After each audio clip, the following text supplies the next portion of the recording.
ចាញ់បានទឹកណាគេថា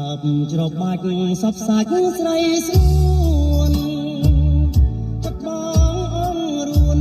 ព្រោះតែឃើញអូនអស់ព្រមចា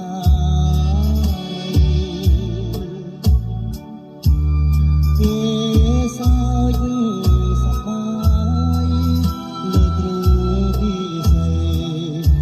នេះហើយអបរិយធម្មពល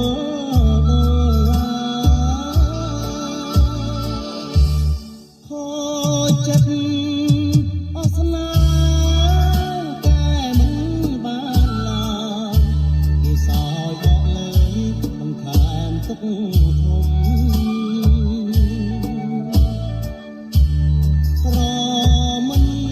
មើលខ្លួនឲ្យបានសមរម្យចំអកឲ្យខ្ញុំថាសមមកហើយជាក្រមចិត្តយ៉ាងណាក៏ដោយសុំឲ្យត្រានត្រើយបើស្នេហ៍គេហើយស្នេហ៍ដោយចិត្តស្មោះទឹក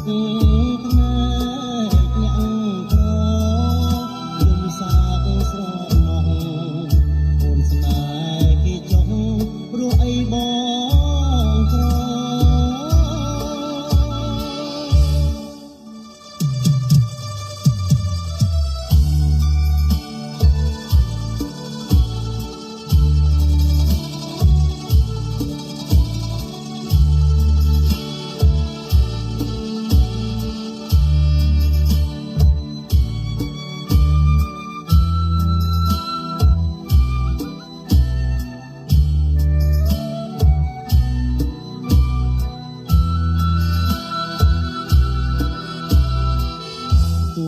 ជាក្រមចិត្តយ៉ាងណាក៏